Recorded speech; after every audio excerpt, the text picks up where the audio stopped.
This has been a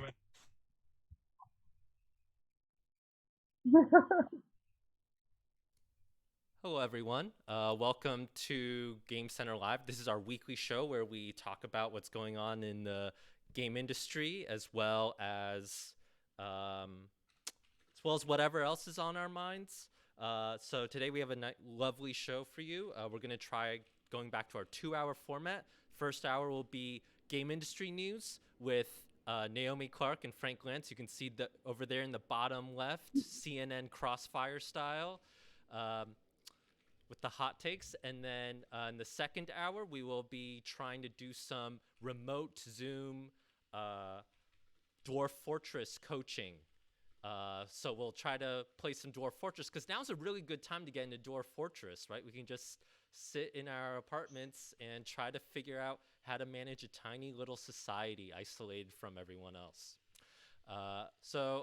Hope y'all stick around. Let's get into the news. Naomi and Frank, you want to start? Sure thing.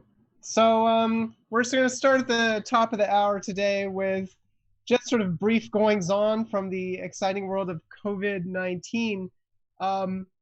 One of the headlines that cropped up this week was that the World Health Organization has, I guess, officially issued a recommendation to stay home and play video games. It's not in so many words, right? But this piece from Digital Trends is saying that, that as part of one of their recommendations about social distancing, they're saying, like, why not do other things? Like stay at home and play video games online is one of the examples.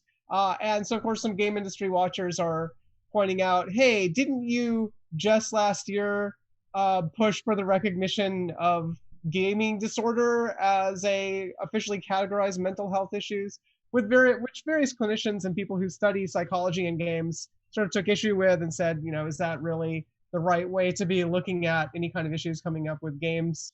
But is it really contradictory? I guess my thoughts are that we kind of see the general social stigma towards games veering back and forth wildly as needed, right? That sometimes there's approbation towards games, and then interestingly, we're in a time now where we think it's kind of necessary, right? And the same is true of screen time for kids. There were all these recommendations issued in the last couple of years about restricting screen time, especially for younger kids. And now a bunch of developmental psychologists are saying, you know what, this is a really difficult time, just forget about that. So yeah, maybe society is leaning on games a little bit more than it's had to before. So we get a little bit of a reprieve from the social approbation. I don't know, Frank, what's your take? The CDC has not come out of this whole event looking very good, has it? Neither has the WHO, neither has the American government, many other large-scale institutions. And the real question in my mind is, how should we think about that? Like, because it's very easy to, well, first of all, I think it's important to learn some kind of lesson from the disastrous response of these kind of large-scale bureaucratic institutions.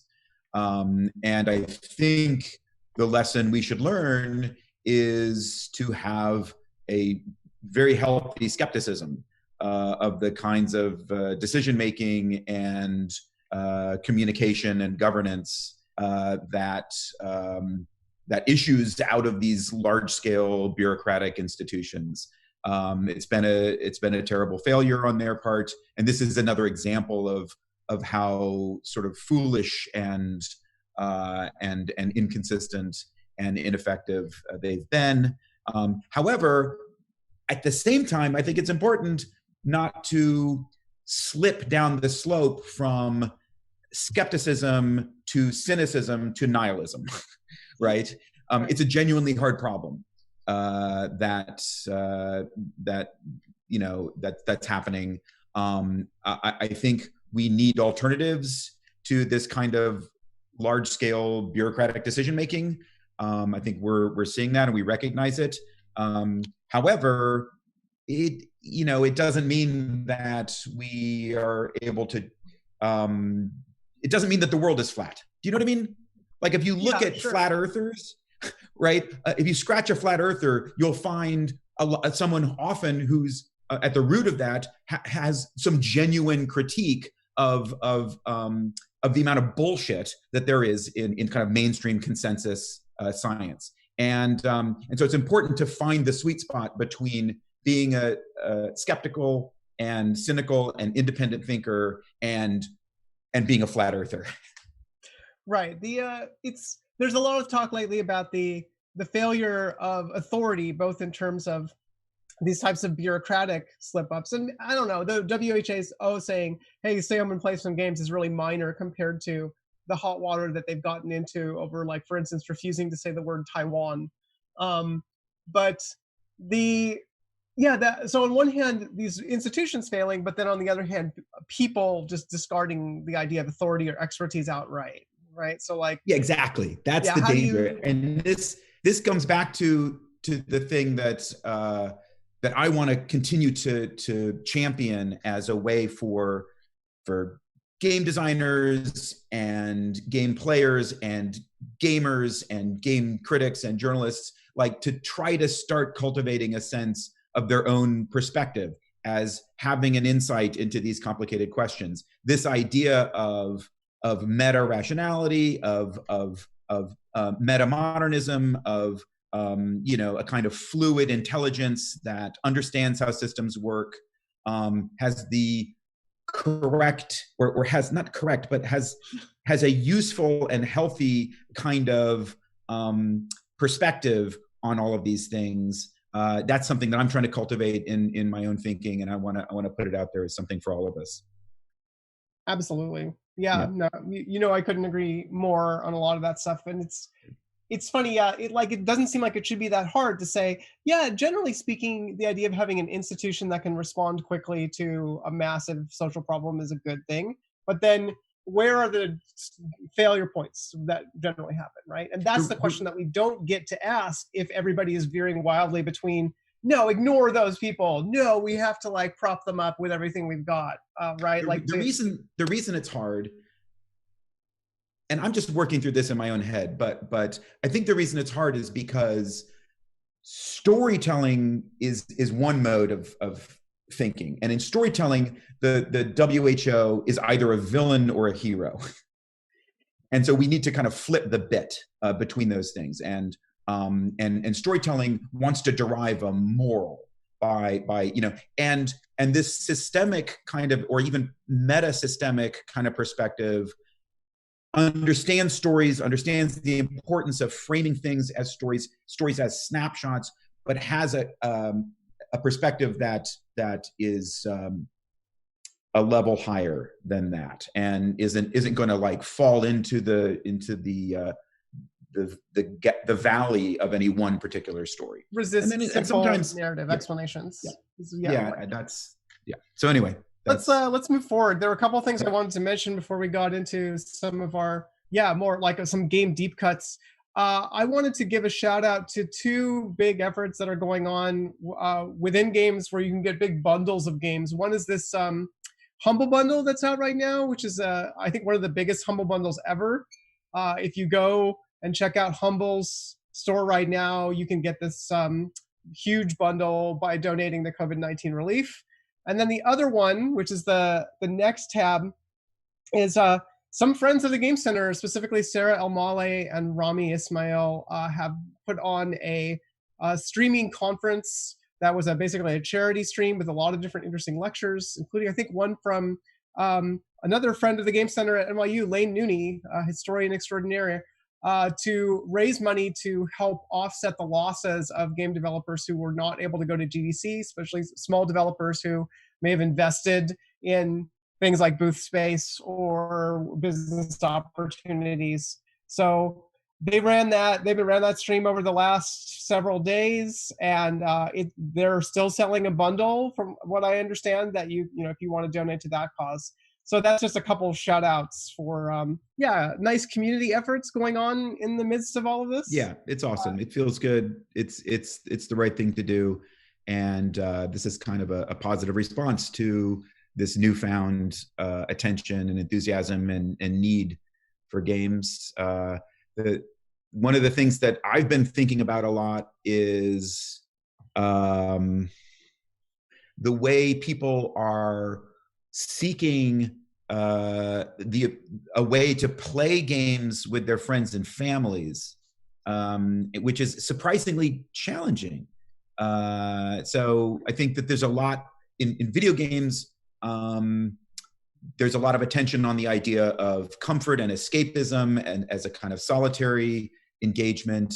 And but if you look on Instagram, for example, you see a lot of people trying to figure out, oh, wait a minute, how do we play even games that are ostensibly multiplayer games like Quiplash or other Jackbox games? It's actually very difficult to play those games with your friends and family online. You have to you kind of have to cobble together a solution. And so you see people on Instagram saying, oh, I figured out how to do it. You can point the laptop at the screen, and I'll call you, and then we'll get on a Skype, and then we'll do this and that.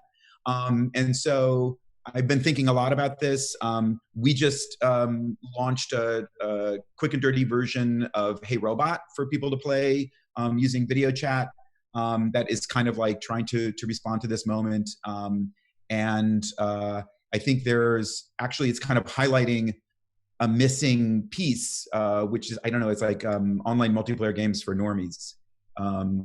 Just a way that starts from the idea that I want to play a game with my friends and then uses the internet to do that, versus starting from video games and then thinking, oh, how do I add other people as a feature to that? You see what I'm saying? Like, I think this is going to maybe open up a new design space for games.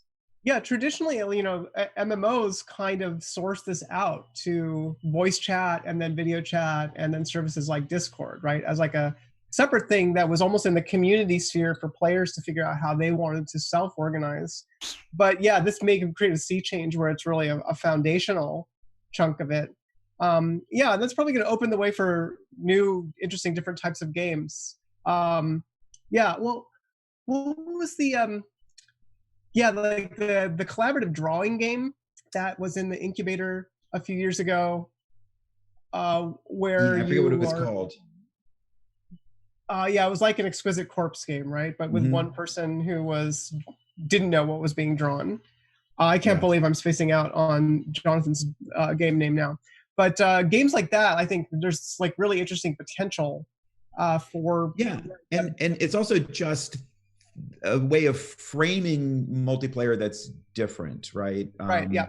And we used to play, like, I'm going to say like 20 years ago, we used to go on AOL and play Acrophobia, right? Which was a room of 8 people. You're playing this very social game. It feels kind of like a board game. And there are still elements that there are still games like that out there. And even back then, you were playing with anonymous people, so it's still this weird sense of other people as a commodity that gets that needs to get channeled to your video game in order to make it work, as opposed to other people at the starting point. Those games are very clearly, the backbone was chat, right? It was a chat room. And that's kind of been true of like MMOs or even games like Fortnite ever since then. It's like the backbone of communication is just a chat stream, and it's gotten more and more obscured over time. But multiplayer games have not really made the shift to the backbone is people's faces actually talking to each other with audio. And I think it's actually a big challenge just in the kind of the fundamentals of interaction that, I don't know, it'll probably take us new different places that maybe will facilitate more of the kinds of interactions that you have in non-digital games occurring in online games, which is there's been a big gap there for a long time. And if you look at games like Werewolf, which have a long tradition of being played in chat rooms and message boards, I think that's a great resource for where this new kind of online games could go. But anyway, that's what I've been thinking about a lot. Yes, and as the chat is pointing out on Twitch is also kind of a chat room all the way down. I don't know, Twitch is more of like two different things welded to each other with a seam, right? And that's part of what makes this interesting back and forth with streaming. the video part and the chat part, like they could exist independently, but they're kind of joined at the hip. This is true even of Twitch, because you think, oh yeah, online multiplayer games, this is a solved thing. Like look at Twitch, it's millions of people doing it. But that context is still almost entirely for hobbyists and sort of like insiders of this universe. And even when two streamers want to play a game together, they sort of have to cobble a solution. Like there's no easy way for two streamers on Twitch to play a game together. They have to sort of jury rig a way to do that. And it just goes to show you how deep this goes. This, all of our online game culture starts with single player video games as the starting point, and then adds other people as a commodity. And all of the kind of like problematic toxicity of video games, online multiplayer video games, I kind of think is rooted in that initial sort of starting point. And that if instead you start from social games, board games, party games, and then use the internet to allow that to happen remotely, you get a totally different kind of culture. Well, the interesting right now is a very interesting time to look at like what's in the skeletal system of various games, right? So you mentioned the old games like Acrophobia as being very, very chat native, like built on top of chat. And then Animal Crossing, New Horizons, incredibly popular right now, has chat that's kind of stapled onto the outside of it. It's not in the skeleton. And you can tell really clearly that the communication mechanisms are not like really in the heart of that as a multiplayer experience. That's a game where the single player game is the skeleton. It's like a different kind of organism. And then it has some like other features tacked onto the outside, but it's extremely awkward to try and use them. So I don't know. I think we are going to see like even further evolutions of like different sorts of things. I think that's what you're saying, is that there's another new leap of different types of skeletons inside of games that maybe we're going to see in the next decade. Yeah. Okay. Let's zoom all the way into like a deep form of escapism. This next section of the discourse we have are some deep cuts that we've had sitting in our back pocket for a while that we really want to share with you guys. A bunch of articles that we have not quite gotten around to talking through in recent editions of the discourse. First of all, this history of roguelike games, really, really pleasurable to read through this, by Richard Moss, came out a few weeks ago, that kind of runs through the entire history of roguelikes and looks at all of the different branches. The Japanese RPG roguelike, like new mobile ones, all the way to folks like, well, actually, I don't think Michael Brogue is mentioned in this article. Interestingly, shameful oversight. Yeah. So that was one of the things that occurred to me. There are even more branches that aren't quite here, but especially if you're like looking at the early history and then how it went on into the 80s. There were a few games in here that I never even really quite thought of, that I didn't realize were roguelikes, right? Maybe because, probably because I never had played them, or I played them so early in my childhood that I didn't realize that they were procedural.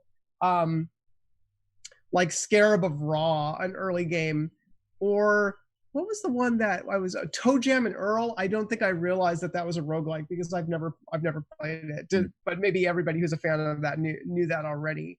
What was your reaction to this long piece? I love this article. 2 thumbs up. This is a great article. There's a mode of game design criticism which is primarily historical that I love and would like to see more of. So the work Lane Nooney does, Jesper Juhl's history of Match 3, and also John Peterson's book, Playing at the World, which does a deep dive into the design history of Dungeons and Dragons. This article, I think, should be a book in the mode of Playing at the World, like a big tome that covers the people and places, the context, the economics, the design philosophy, the technology This is a really, really rich topic. It's really, really important. And this article is a super good overview. Yeah, interesting. I guess it's clear in the headline or the subhead that it's everything from Rogue, the original, but not the very, very first roots of roguelikes, all the way to the Binding of Isaac, which of course is almost a decade old now. And I guess it just made me think, oh wow, there's so much interesting stuff that's happened since then. Like, I would love to see the final chapter of this book talk about what was the point at which some designers realized, oh wait, solitaire is a roguelike. Because I think of there being this turn towards puzzle design in roguelikes that occurred at some point in the last decade, right? Where let's get into it real quick. Yeah. Why is solitaire not a roguelike? I would say that, so first of all, obviously definitional exercises are red herrings and false prophets. We should not ever be policing the borders between things, because Wittgenstein taught us a long time ago that that definitions are nebulous by definition. and so, but however, that doesn't mean that you can't have useful, interesting conversations about what makes something more or less a member of a kind of family or category. And the reason that for me solitaire doesn't feel like it fits is, I think there's an essential quality for something to be more roguelike, that it has a broad combinatorial richness that produces surprise, that there has to be enough stuff in a roguelike for there to be interesting, surprising combinations of mechanical interaction. Emergence. And that just doesn't exist in these minimalist puzzles. Right, but there's a gray area where you get into some of the very minimalist roguelikes, even the ones that are using solitaire-like mechanics, right? Where the amount of surprise really starts to thin out, right? Like, you remember Hoplite? You played a lot of Hoplite, right? Oh boy, did I ever. That's kind of on the border, right? It's somewhere between a solitaire-like puzzle and something that's producing a lot of the surprise that you're talking about. Yeah, that's a great example. I mean, if you wanted to find border people in the world of roguelikes, Hoplite is definitely a little cabin sitting right in the middle between these two territories.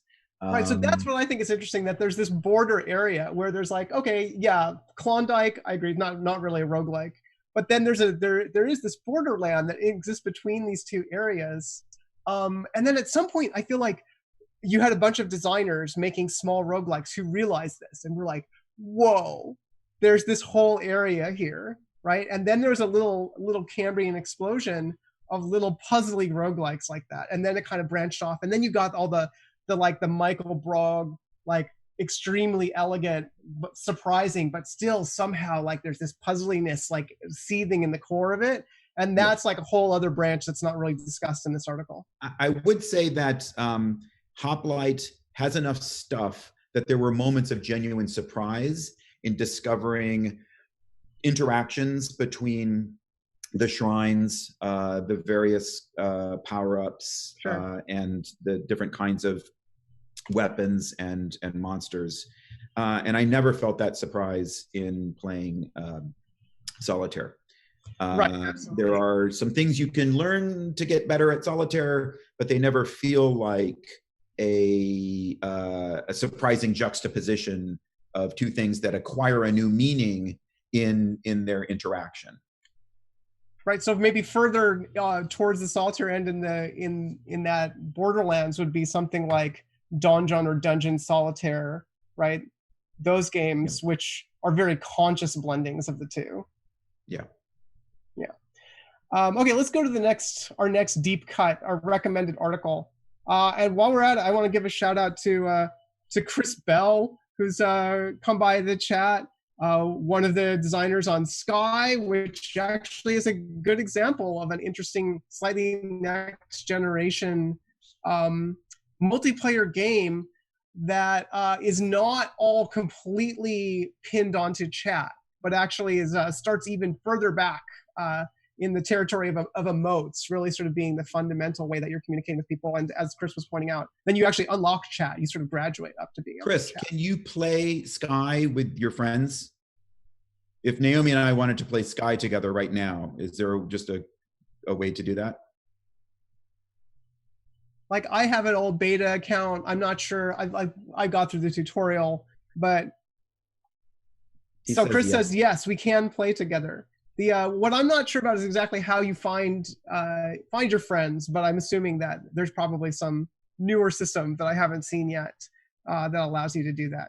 Oh, QR codes. You go to the friend shrine and it generates a QR code. No, so when I said newer system, what I'm actually thinking of is the QR code, which turns out it's really been making a comeback. It's good because it's entirely hygienic. It's true. Yes, you don't have to. Yeah, I can interact with your QR code your face. and not die. But think about this: what if your face was a QR code? A question being asked at Apple a lot. Okay, let's go. QR codes. Faces basically are QR codes that evolution designed. Yes, exactly. Yeah. And that now that Apple and other companies exploit. The next deep cut is this super in-depth examination of one level in Donkey Kong Country, namely the first level, Jungle Hijinks, spelled Hijinxs. This is just a really great investigation of this level, I have to say. It's a piece on Medium written by Mitchell Wolf, and he really goes the extra mile, not only like looking into other people's exploration of this particular level, but then going back and reached out to the webmaster of a huge Donkey Kong Country fan site, DK Vine, and then talking to the designer of this level. And one of the mysteries that I thought was great was that they were trying to figure out, why is this level spelled in such like a horrifying way as Jungle Hijinks, Hijinxs? And the designer is like, responds to this query and just spells it with no S on the end, and just like, yeah, Jungle Hijinks, kind of making it clear like, oh, this was not actually intentional, even though there's been like this discussion among fans about like what the misspelling of hijinks means. There's so much that's classic about this deep reading of a level. I don't know. I would hold this up as a model for anybody who wants to do like really, really close readings of level design, at least in a 2D platformer, right? This article a lot, but I did not love it as much as you did. So it is great, and it's definitely worth reading. The thing that's great about it is that it has a kind of phenomenological richness that reminds me almost of David Studnow's book, Pilgrim in the Microworld, this really important book, which is a kind of ethno-methodology in the sense that it's grounded in the actual experience of play. So that's the thing about it that's so great. Right. It really made me want more, maybe want an editor. Like, this is Medium in a way. This is kind of like the strength and weakness of Medium as a publishing platform, because I think this could have been a great article if it had a writing partner who could have helped focus it and make it flow a little bit better. It's rambly. It has a kind of like Asperger's style, kind of like obsessive, repetitious quality to it that makes it a little hard to read. But a good editor really could have made this article sing. It's hard to, whenever you write about Donkey Kong Country, you're up against that great David Sirlin article, which I think is a little more concise, a little more from a designer's. It's a slight remove, right? It's sort of talking about a broader phenomenon. The one thing I didn't love about this is that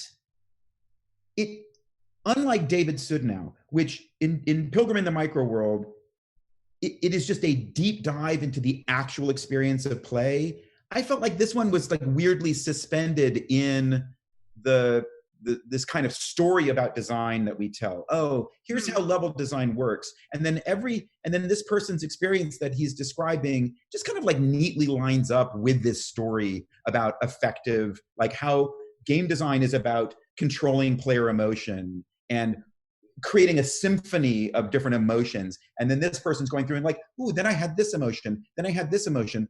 That was not my experience of playing Donkey Kong Country. Like, well, of course he's having that experience because it's the experience he wants to have, right? It's so it felt like it was a little bit of a kind of, it triggered my BS meter a little bit in terms of being a little bit of this kind of story about how game design works, which I don't know is actually true.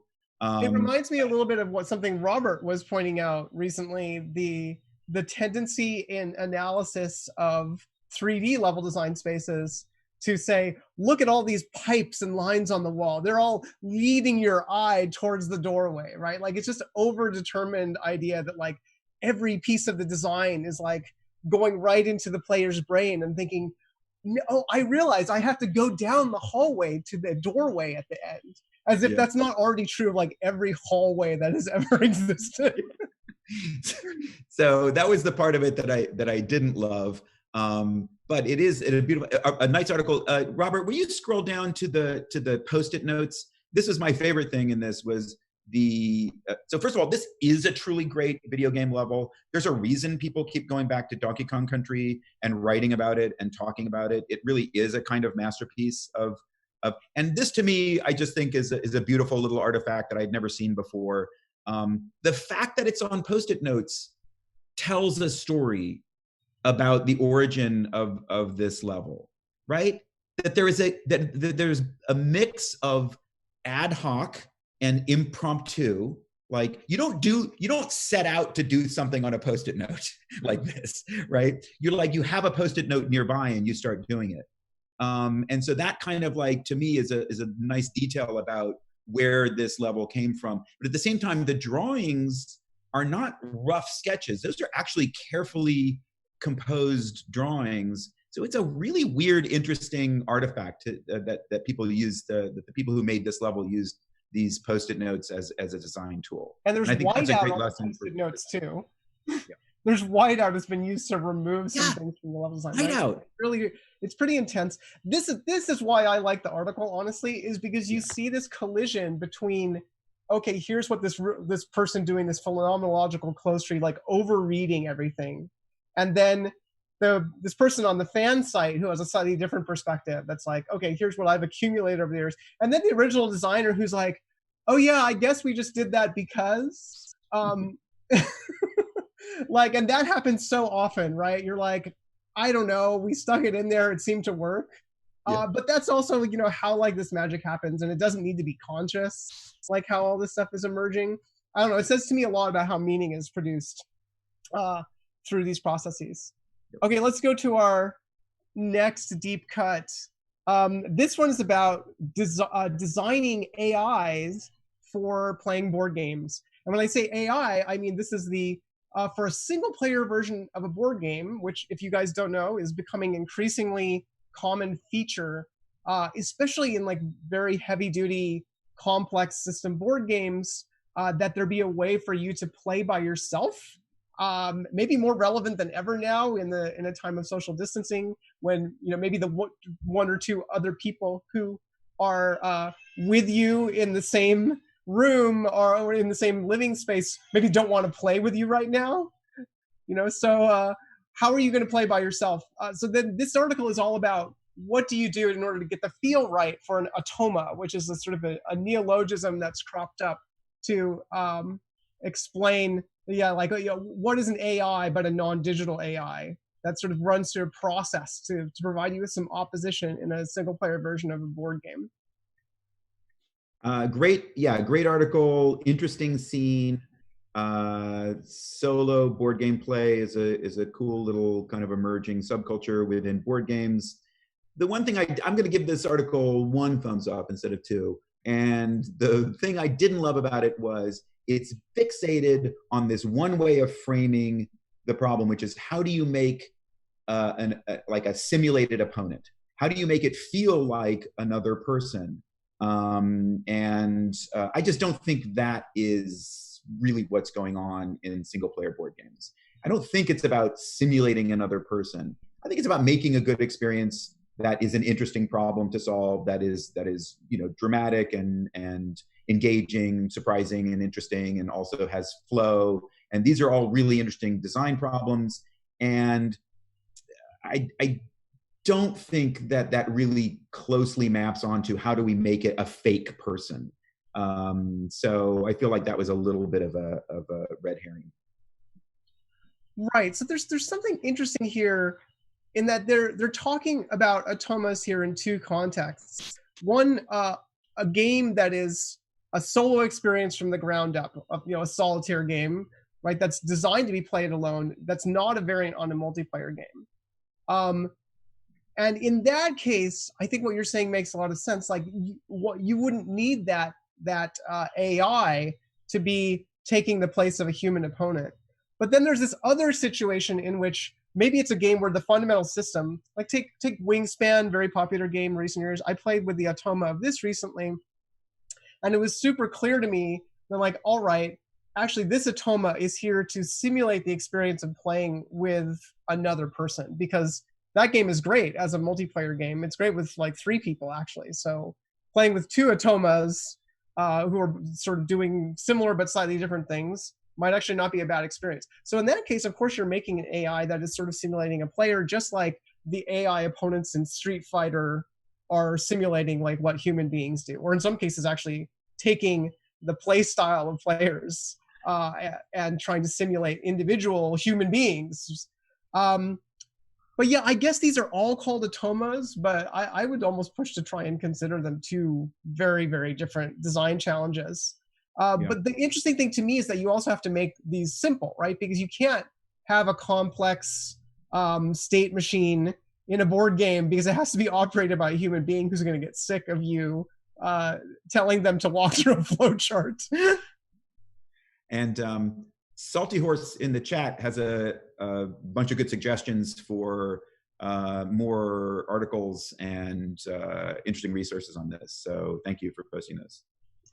Okay, great. So maybe we actually misinterpreted what Morten Peterson was saying in that he said, I think that what Frank was response to was his the quote of Peterson's in the article that said, "We want to make the solo mode feel like you have an artificial opponent that takes the place of a human player and mimics the effects." But I think, yeah, it's the emphasis should probably be on the effects that it has, right? So it's not doing everything a human does. It's just doing the parts that are going to impinge on you. And that makes a lot of sense, because you also need to keep it very, very simple, right? Yeah. And, yeah. Friend of the cast, Keith Burgun, has written a lot about single player modes for board. I don't know if this is currently his position, but for a while recently, he was saying, oh, the optimal way to play strategy games is as single player games. I don't know where this comes from, but that's another interesting take on this, which is that it's not just a replacement for opponents in a strategy game, but it might in fact be the optimal way to engage with a strategic system. There are people who have put forward plausible design arguments in that direction. So that's interesting. Yeah, I think it's a sort of a natural outgrowth of Keith's philosophical inquiry into what the pure form of strategy is somehow, right? Yeah. He's going to make his way back around to puzzles or something eventually too. Just watch. Yeah. But all right, our last deep cut that we're recommending in this series is a really in-depth examination of a speedrunning skip in Dark Souls and how that speedrunning skip was developed.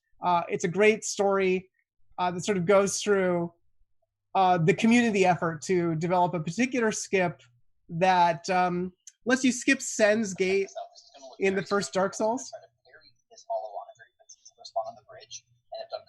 Wait. Yeah, we should watch this. Just enough to activate the depth camera, which is this overhead top-down view, but not far enough to actually touch the kill point. Believe it or not, those are two different triggers. Now, the reason we did this is that while the camera is in this... Okay, you can stop that now. Yeah. So if you notice that video is upside down, because they've actually been able to... I'm going to level up to 11 strength in order to... All right. I think one of you is playing the video and the Uh-oh. audio coming in. Like I said, it's the camera in this state. Have we figured out how to skip the skip? Yeah, maybe we can't skip the skip. We're going to quit out to reset the camera just as we pass. Robert can't find the actual... Can you mute the tab? There's the gate still closed. All right. So, yeah, so the cool thing about this skip is that at some point they were able to figure out that the kill camera can be activated, like the camera that switches to when you die without actually touching the death plane. The sort of out of bounds, like destroys your character and kind of like respawns you, triggered in space, right? So there's this special location that you can glitch one and not the other, and then you're seeing everything as if you're dead, which means you can pass through stuff. So I don't know, great exegesis of how exactly the process of researching and experimenting worked to develop this particular speedrun skip. Yeah, this is great. There's nothing better than speedrunning. I love it, and this is a great article about the history of this one particular trick. I would say one interesting detail that really jumped out at me in this is there was a moment in history where someone faked this glitch. There was a famous video of someone claiming to have figured out how to do this skip, but they hadn't actually done it. It was just fake.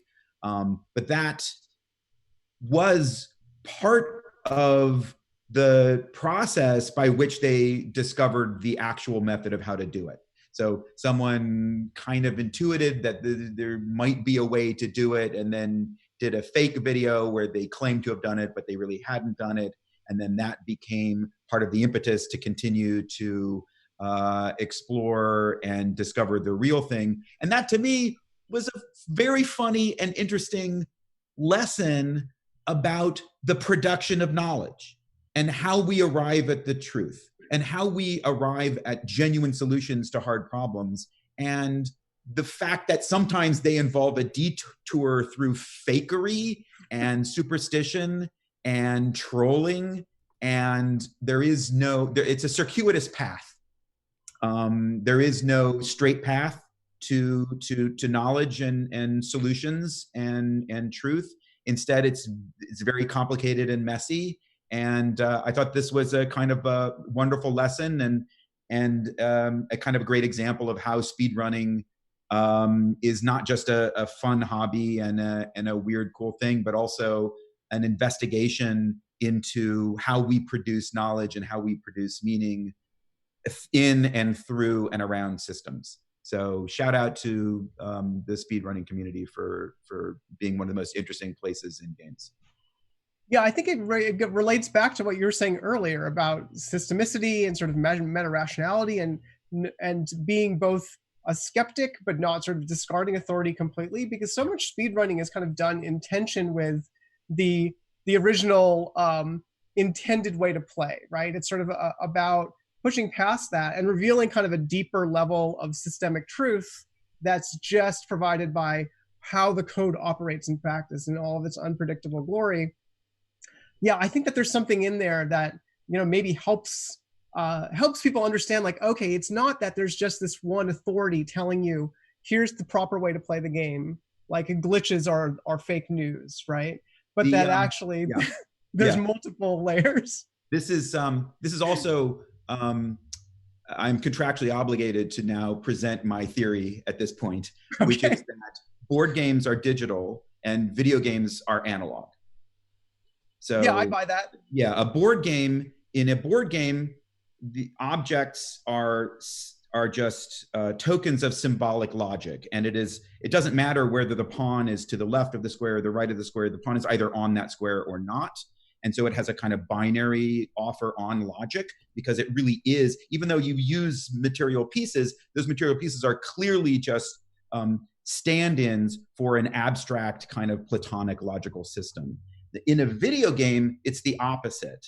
The material qualities of the polygons and the functions in the code that determine their relationship, and the logic and the inputs is a material fact. And the texture, the kind of reality of the details of how those things are arranged is actually what the game is. They are not stand-ins for some Platonic version of Dark Souls. Dark Souls is its material embodiment as a particular set of objects, of abstract and virtual objects, and the rules that connect them.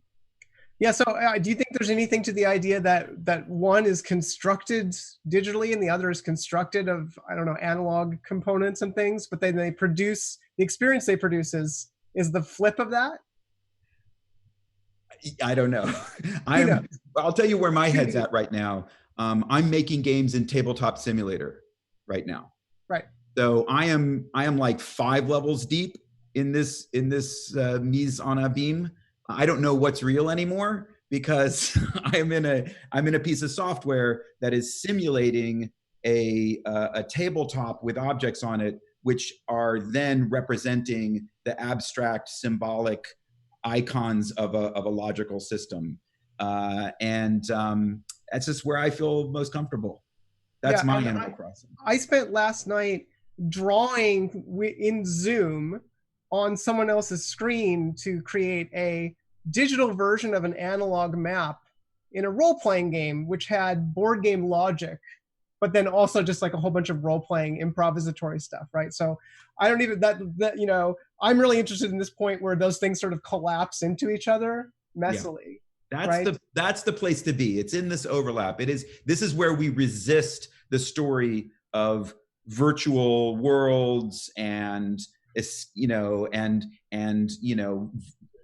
all of the stories that people are imposing as games as simulations. And we need to make sure the real world is as cozy as Animal Crossing. It's like, no, there really is no real world. There's no virtual world. There's just this mess of overlapping layers of experience and ideas and language and abstraction. And we just need to be comfortable in that in that overlap and in that messy, fluid kind of interaction. Yeah, or to put it another way, if you feel your brain hurting because it's getting twisted up, or it feels like it's exploding, then you're probably closer to actually kind of apprehending something that's true about the situation. Yeah. I think we have time for like one more topic, and we have too much stuff left on our docket. Frank, do you want to pick between business news, or talking about Half-Life Alyx, which we have a couple articles about, or the roundup of what mainstream media outlets think non-gamers should be playing, or last choice, Animal Crossing Bunny Day, the horror? I choose the Alyx. I choose Half-Life 3. Okay, Half-Life 3. Let's go to it. There we go.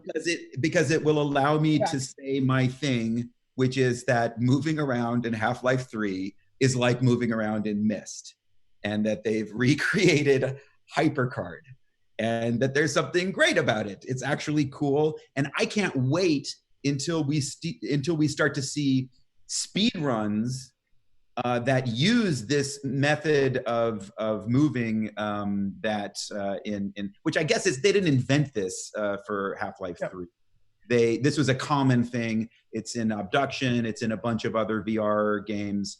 I first ran into it in Land's End, which was developed by Us2, right? Us2 had this VR game called Land's End that they did not that long after the first Monument Valley.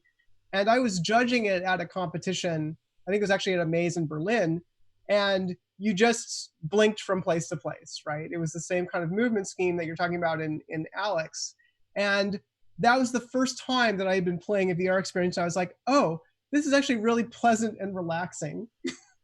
I can kind of look, you can still look around, right? But when you're moving, you're just blinking. There's none of this like, okay, I'm using a thumbstick to move, or room scale, like I'm trying not to trip over my chair kind of stuff. So I was convinced back then, I was like, look, this is the only way you're really going to sell a lot of people on VR, is if the movement basically works like Myst. And there's nothing wrong with that movement scheme, right? And this article in Launcher, the Washington Post games vertical, the aggressively middlebrow new source of writing about games, is basically like, look, I get sick when I play VR, and Half-Life Alyx, it's good, but it also kind of points out the limitations of VR. And I guess this the writer Gene Park was like, okay, I had to use the blinking system, but in order to move around, but it feels like a compromise. I guess maybe from his point of view, he felt like this is the limited training wheels version of VR that like is for people like him who are going to throw up otherwise. Missing the point. This is the future of VR. I and agree. what it jettisons is this precious clinging to the idea that the important thing in a game is some kind of one-to-one mapping of your experience to a simulation of being in an environment. And that's just not true. This allows us to get back to kind of the phenomenological qualities of video games. In some ways, this captures an aspect of moving around in the real world better than this traditional way of piloting a 3D object through space. Oh yeah, I would much rather move around in the real world than this way. When I go to the kitchen, I don't pilot my body like a 3D tank through space in order to get to the kitchen. I decide to go to the kitchen, and then I'm in the kitchen, and I'm getting a beer out of the fridge more often than not. And this is a level of abstraction that we've kind of lost touch with. Video games used to have it, and there used to be, every game decided where on the level of abstraction it wanted to be. Is this a game about seducing people and negotiating with people, or is this a game about moving your body as an object? Is this a game about solving problems, on a higher level of abstraction, or is it about controlling things physically? And somehow that's all been smushed together. It's because David Cage decided we all needed to go into the bathroom with his female protagonists. Right. And so I think this is a nice example of no, we're actually going to move back. We're going to move through this uncanny valley of everything needing to be, pure simulation on the level of physical objects in a 3D space, back to a lighter, more hybrid form in which you're using edits. This is like editing. This is like inventing editing in film. I think it's that important. Right, but at the same time, it's also a full-fledged VR game, right? As Danny Hawk has pointed out in chat, that the level of simulation is so detailed here that you can draw a penis on the window with a marker, and then you can also erase it, right? Oh, so they're really? Thanks, Danny. Thanks for pointing that out. That's great. Thanks. Real good. Classy touch. I think it's important though, right? This is the equivalent of the David Cage, like, no, you have to be able to flush the toilet thing, which I should point out is completely different than the very important game mechanic related going to the bathroom in Death Stranding. It's the opposite types of bathroom usage. But this, like, drawing stuff on the wall, or on the, drawing it on is it a window? Yeah, with marker, that's this kind of like immersive verisimilitude tendency that I think you're complaining about here. And maybe Alex is interesting because it's trying to have its cake and eat it too in so many different ways. In fact, the very next article that we had in our list for talking about Alex is the idea that actually this is going to become a non-VR game as well, right? So it's not actually just a VR experience, but that the team is expecting, you're going to be able to play without VR. And that they were actually kind of talking about, should we make it both VR and non-VR? And I can understand why they decided not to do that. It sort of takes the bang out of the VR experience to be like, well, you can play it with VR or not. So it's not optional in their release. But they could have just released it without VR. And they're like, somebody is going to do that. So what does all this mean? I'm still thinking about it, but I'm not really very well versed in VR because it doesn't really work on me cognitively very well. Yeah, you're too far advanced, Naomi. You need to drop No, down. I think it's I can't do Magic Eye either. I think it's the same thing. Every time I put a VR headset on, I'm like, why are these two little screens so close to my face? And I have like no impression at all that I'm in a space. I would like to finally just touch on the issue of nausea that this person brings up. Yeah. I often experience nausea in just regular 3D video games. Or life, in regular life. It comes with the territory. And I think it's sort of like tennis elbow. I think the idea that you should be able to play every game and it should always be pleasant is a very kind of retrograde approach. Like games are experiences, and sometimes they're going to cause you harm, and they're not they're not all just like products that everyone should enjoy. They're like weird experiences, and most of them are nauseating.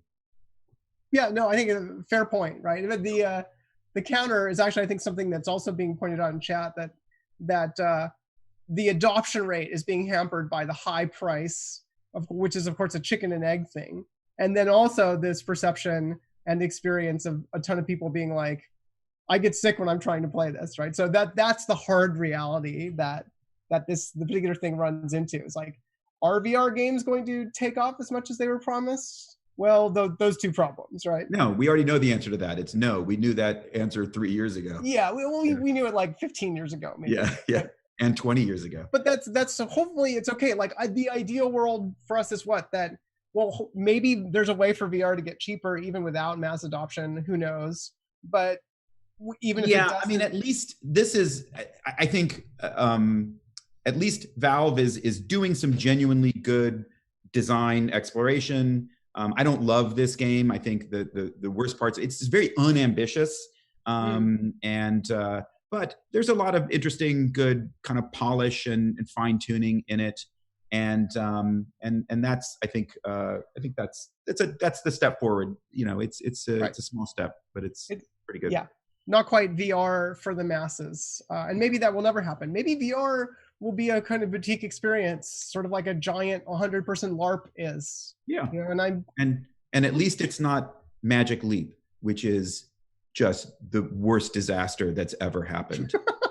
You heard it here, folks. I don't know why people aren't talking about this more. Magic Leap got more money than any technology has ever gotten as investment, and it was the source of this huge, just like a face bubble, plant. Enormous enthusiasm, and it came out, and it is horrible, Naomi. It's horrible. And why aren't people more surprised, or why aren't people talking about it? It's just people are like, I don't know. And it's weird that it's just crickets at how bad Magic Leap is. It's very kind to the Magic Leap people to just be like, oh, we're not going to mention your colossal failure, one of the worst failures in the history of technology. Yeah, but it is a little strange. Yeah. All right, I'm afraid I have to go. It's 1:05, so we should probably wrap up there. Thank you, Naomi. Once again, you've done an amazing job putting all these links together and running the show. Thanks for having me. This is the highlight of my week. Thanks, Robert. That's so thanks, sweet. chat. Yeah, thanks everybody in chat. It was a great time. Okay, thank you, Naomi and Frank. I guess feel free to log off, and we'll move on to the next part of our segment, which is, our next segment, which will be, we should probably try to play games on this stream occasionally. I don't know. My feeling is that maybe for this next hour, we'll try. Oh, Jack, can you turn on your video so that I'm not split in this really weird way? Oh, there we are. Yay.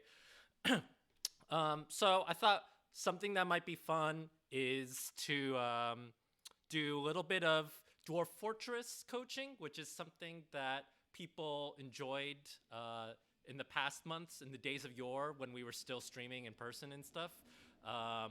Jack, make sure you unmute yourself too on the Zoom. Can you hear me now? Yes, we can hear you now. Cool. I think, if nothing else, Zoom has taught me that I am exactly identical to my 65-year-old father when it comes to technology. Oh no. I mean, okay. I mean, you know, that's just the state of humanity right now, I think. Zoom is making us all look like fools, I think. Yeah. Not just fools, but when I joined a Zoom with my dad, and I was like, oh my gosh, she doesn't have a sound on. Dad, turn your sound on, Dad. And my sister said, Jack, I think your sound's off. That moment really crystallized for me that I have no understanding of how to use any of the stuff in my house. No. Yeah, I'm really excited to play more Dwarf Fortress. I think, like, the thing about Dwarf Fortress is we have like 55 minutes now, which is going to be enough time to just begin playing a game of Dwarf Fortress. I'm excited too, because I've totally forgotten everything about Dwarf Fortress. So I'm excited to relearn everything. Yeah, that's what happens every time in between me playing it personally as well. It's been funny playing Animal Crossing and recently, and realizing, like, oh, the things I love about Dwarf Fortress are identical to Animal Crossing, essentially. Okay, I'm going to try to boot this up. Does Dwarf Fortress have, like, music? Yes, it does. It has so Dwarf Fortress was made by two brothers, I believe, Tarn Adams and his brother, and one of them played this classical guitar piece that is the, like, soundtrack of Dwarf Fortress. Everyone on the stream can hear this very... Oh, wow. Yeah, this is pretty intense. Let me try to switch the game feed now. Yeah, you can turn off the audio in the game as well. Oh, there's the website. There's the website. Let me try to turn on my display capture. That's totally not working. Hold on. Oh, wait, no, there it is. Wait. Oh, yeah, there it is. Wait, it was there briefly. I don't know what's going on now. There we go. Can people see that? I'm going to try to change the... How do I... Is there a volume control in Dwarf Fortress? There's a volume control inside of the game, but I don't think you can change it from the menu. Oh. You can change it from an init file. Okay, that's awesome. I guess we'll just try to boot into the game then. I'll try to mix the volume down temporarily for a little bit. Okay, so how do we start this? What do we do, Jack? All right. So the first thing you're gonna want to do is just make your window bigger. Like, you can just drag in the corner to make your window larger. But it's not, the font isn't going bigger. No, but you'll have, like, more of a play space to, like, see in the world. Okay, maximize window. First tip. Awesome. The first thing you want to do is create a new world. Okay, so create do you have? new Is world? this the like game that we were playing before? Or do we want to just start over? Whatever you think is best. I mean, I think our saved world should still be there, I think. Oh, I didn't know if this was the same computer. It is the same computer as before. Well, then we can just back out. You can just escape out of this menu. Oh, okay. Start playing. All right, and then go to start playing. You're going to basically have three options. We're gonna boot in. You can only have one, like, fortress per world, so it might, like, boot back on the fortress that we were on. Okay, so should we try that? Yeah, let's try doing that.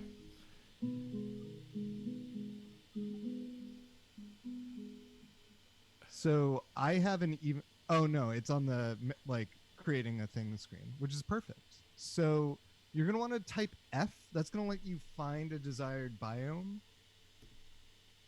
Okay. Yeah. I pressed F. And now. And so on the right side of your screen, there's a bunch of like options, right? Uh-huh. This is a streaming PC, so it has like good, like a good CPU, I'm guessing. Yeah, it should be okay. I don't know. It's just my laptop. Ugh. Okay.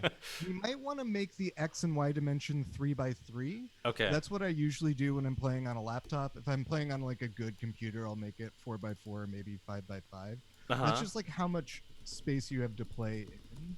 So I would say set your savagery as low and your evil as low. Set my savagery and evil low? Okay. Yeah, savagery is how many like beasts there are going to be around, and evil is like evil biomes will like rain acid or blood, and if something dies, it'll reanimate as like a shambling horrible corpse. Like there's all these stories of people in every part of something. Like so, if you like slaughtered a cow and butchered it, like the cow's hair and hide would all reanimate separately and just like whip around your fortress trying to strangle people. Yeah. So we're gonna set the evil as low, just as like a starting. That sounds good. Thing. Let's say that we want your to have a flexstone layer, so set that to yes. Flexstone is gonna let you like create steel and stuff like that. Okay. And then set aquifer to no for both. No to okay, aquifer and river to no? Oh, you're playing on an older version. Just set aquifer to no, but set river to yes. Okay. Because it'll be good to have a source of water. Oh, water seems important to life and stuff, right? It's actually not important necessarily because dwarves don't drink water. They only drink alcohol. Wait, dwarves don't need water? Yeah, they only need alcohol. But you need to have a lot of alcohol, and so water can help by making mud to grow plants to ferment into alcohol. Okay. I understand completely. Yeah. And also you need water to bathe sick dwarves. If any of your dwarves are in a hospital bed, they need to be bathed. And so, and like any animals you bring along. So then for shallow and deep metals, set those both to yes. And set soil and clay to yes. And then just press enter to start doing a search. Soil should be some. Yeah, maybe little. More like... Little. Yeah, some is fine. Clay is yes. Yes is fine. Okay. It's gonna give us some like partial matches potentially. Okay. So you did the search. Yes. It looks like. And now everything is flashing red. What does that mean? It means that you only have partial matches, which is fine. Okay. If you press escape, what things are like red on the right side? It looks like shallow clay is red on the right. That's fine. We'll keep that one then.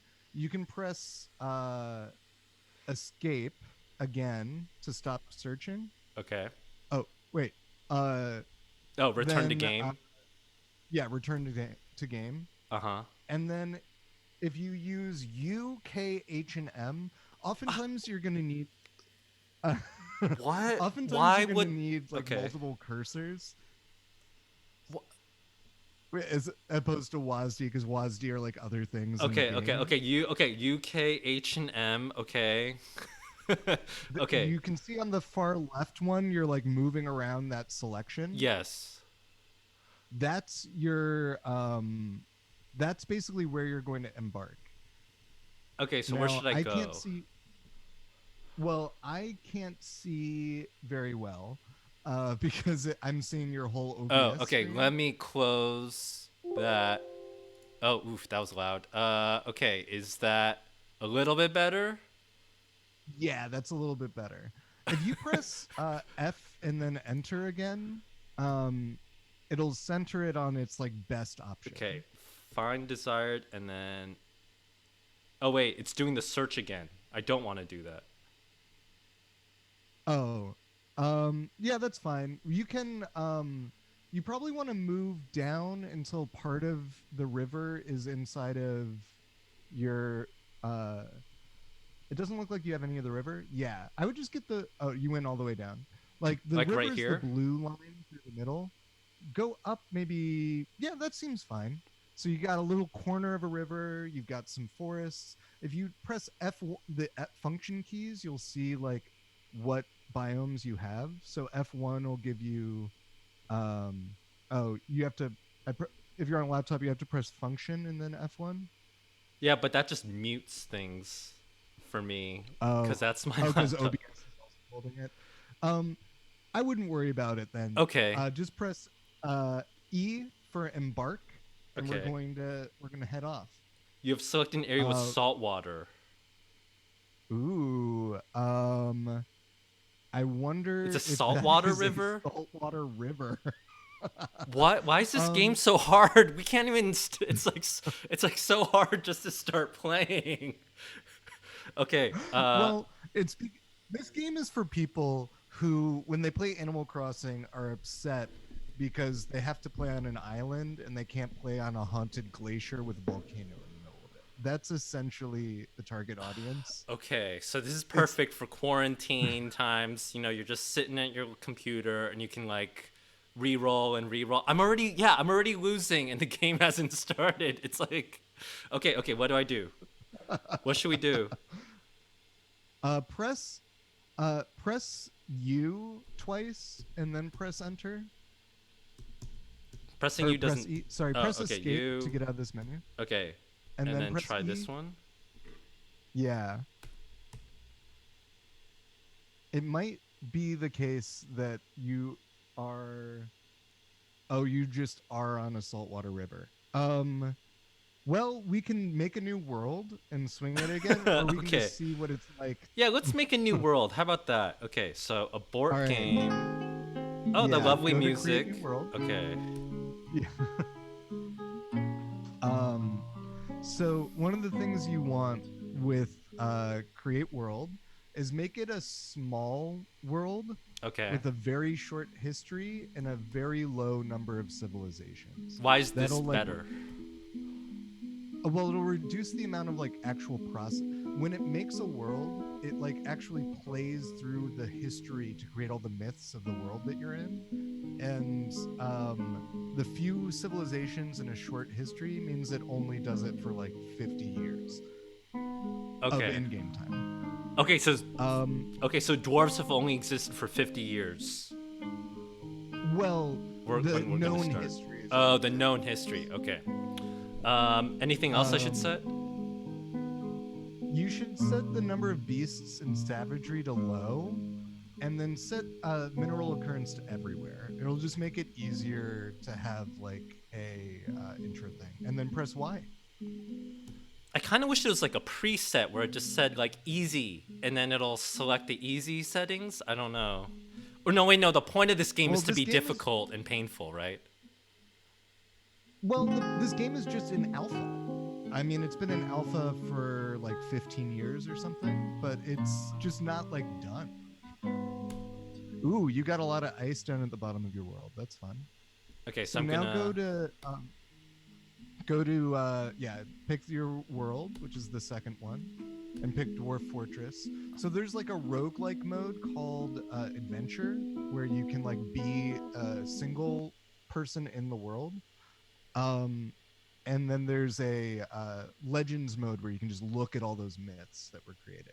So now we're gonna just do the same thing where you press F, leave it as, turn it to 3x3, set savagery and evil to low, set Fluxstone to yes, and Aquifer to no, and River to yes, and then shallow and deep metal to yes, soil to some, and clay to yes, and then press enter.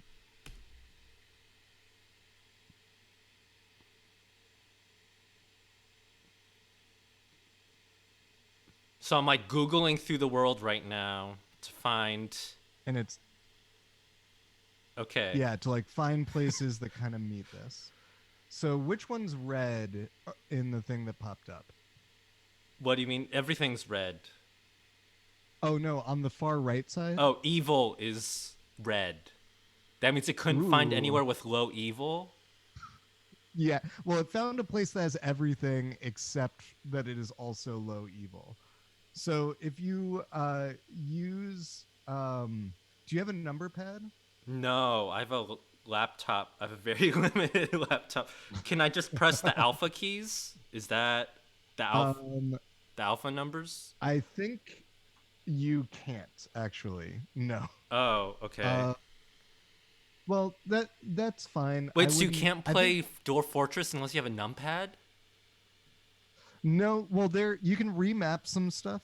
Like in the actual game, you don't need to use the number keys at all. Okay. Can you use try using shift in the arrow keys?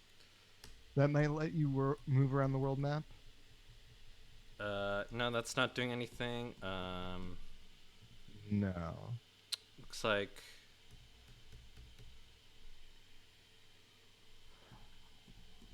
Well, now the question is, how evil do you want to play? Let's just do some. Let's just do some. Some little bit of evils didn't hurt anyone, right? That's just the world we live in. I mean, we're living in a high evil world, maybe right now, IRL, right? But. I buy that. So let's try E, and that'll let you embark. Okay. And then you can choose two options. You can prepare for the journey carefully, or you can play now. If you prepare for the journey carefully, you get to decide everything that they take with them, which is a lot, and also like a lot to explain the benefits and downsides. But we've got another 40 minutes. And I did say it's possible we wouldn't even start playing. I mean, we probably should play the game at some point. Yeah. How about let's play now? Looking at menus isn't fun to you. You may not be Dwarf Fortress. Dwarf Fortress may not be for you. It's like going through layers of menus is not your idea of a game. I mean, you have to ease me into the wonderful world of menus, I think. That's fair. All right, let's just play now, which will start you off with like some default stuff. Like you have a default set of like plump helmets, which are the pumpkins that you can turn into ale. Okay, tell us about your world. Okay, and sorry for the loud music. Dwarf Fortress doesn't let us decrease the volume until we're start playing. Very massacre even to the settings. You have arrived after a journey from the mountain homes into the forbidding wilderness beyond. Your harsh trek has finally ended. Your party of 7 is to make an outpost for the glory of all of Gubelkivish Ore. There are almost no supplies left, but with stout labor comes sustenance, whether by bolt, plow, or hook, provide for your dwarves. You are expecting a supply caravan just before winter entombs you, but it is spring now. Enough time to delve, secure lodgings, ere the leopards get hungry. What? And a new... We've got leopards. I hope the leopards aren't evil. A new chapter of dwarven history begins here at this place. Ustuthkol, fenced wheel, strike the earth. Okay, press space as fast as you can. Perfect. So when you start a game, it starts unpaused, so you're like losing time. Oh, let's turn the music volume down. Okay. Yeah, if you press escape, music and then sound. go to music and sound, you can click on it to set it to 0. Oh, I can click. Oh, there's mouse. There's mouse stuff in this. Okay, I'm gonna. Almost only here is there mouse stuff. What? What? Okay. This is such a good game. This is so much fun. As far as I know, that's the only mouse input in the game. Okay, how about just like some gentle music? Okay, I think that should be good. Okay, what do I do now? We're paused. Yes. The first thing I like to do is use the arrow keys to just look around what we're seeing. So you must be in kind of a temperate climate because it's spring, but that white line on the right side is your river. Yes. Your river is like frozen over still, which is fine. Wait, that means now I thought it was can- spring. Why is it still frozen? Well, because like in spring, like you're in a temperate climate, so you're kind of like in like Chicago-y weather. So like a river in Chicago. Oh could my still god, be we're in frozen. Chicago. Oh god. Okay. You can't just drop bombs on me like that. Okay, we're in Chicago. We're Okay. surviving in Chicago. Sorry, we're in Seattle.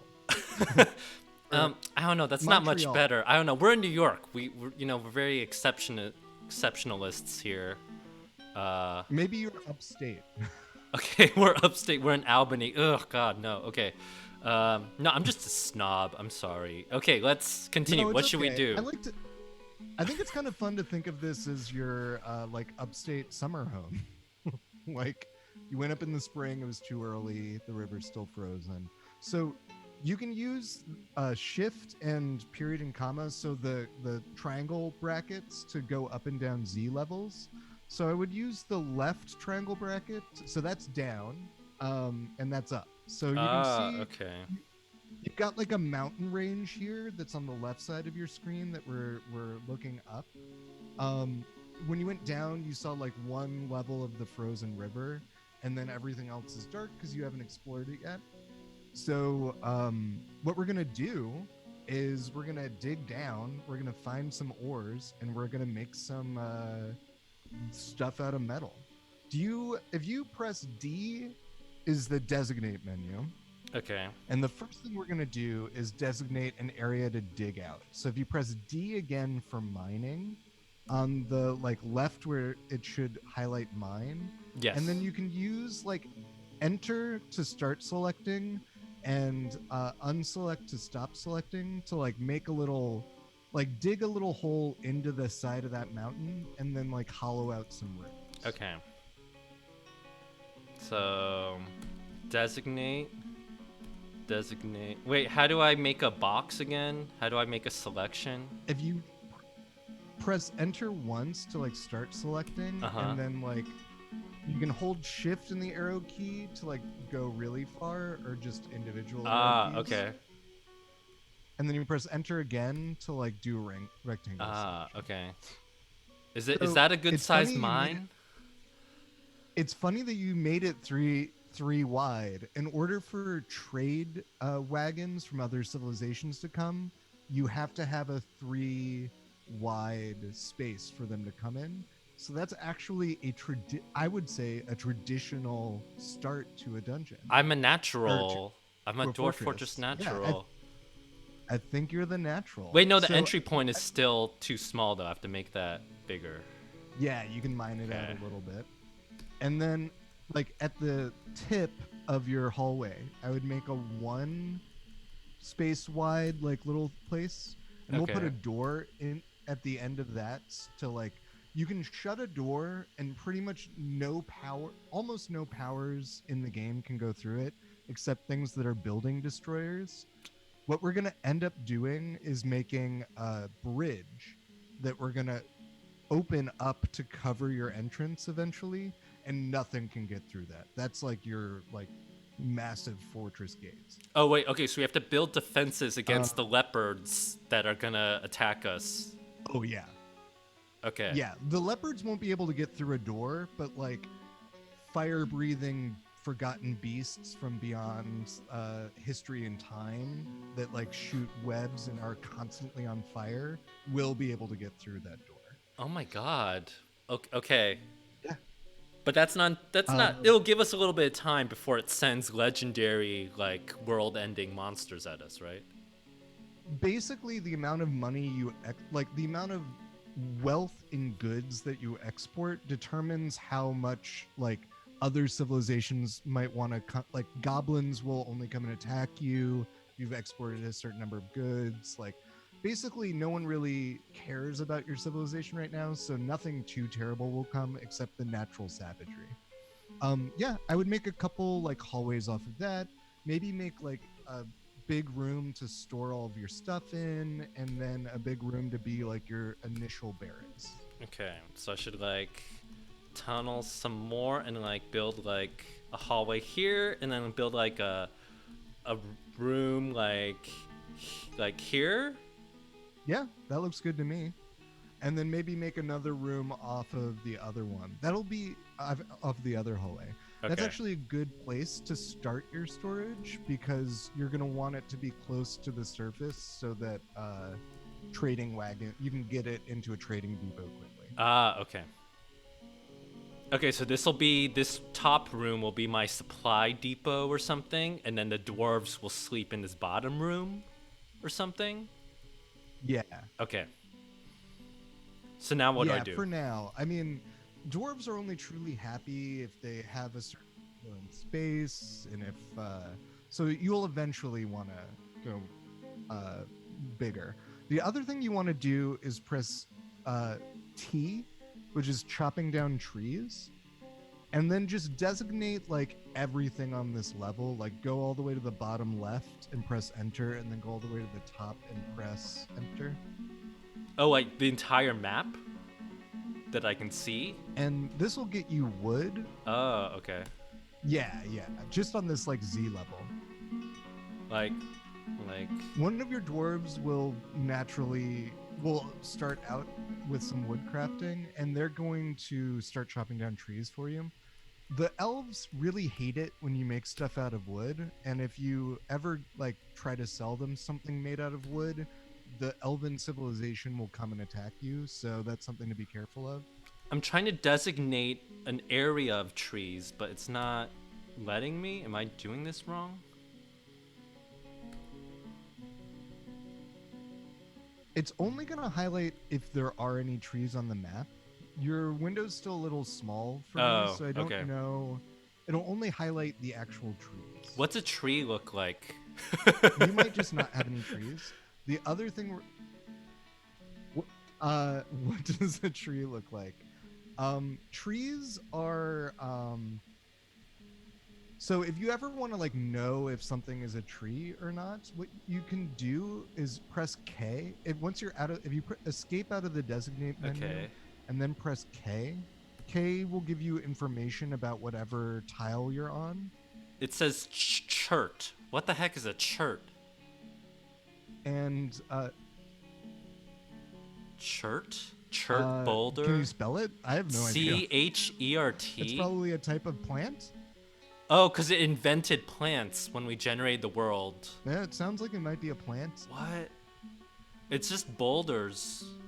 Most of the plants are actually based on plants. I'm not an arborist, so I don't know. If anyone in the chat can tell me what a chert is. Tree trunks look like brown. I don't think I have any trees. The trees will look like brown circles. No brown circles. I don't see any. That's fine. We can just get some. Well, it just means you won't be able to make beds until you can trade for trees, which may mean that your dwarves will get grumpy. Wait, I like beds. Don't beds seem important? No? Okay, so they'll just sleep on the floor, I guess. Oh yeah, they're super important. Okay. Well, they'll sleep wherever they collapse. Oh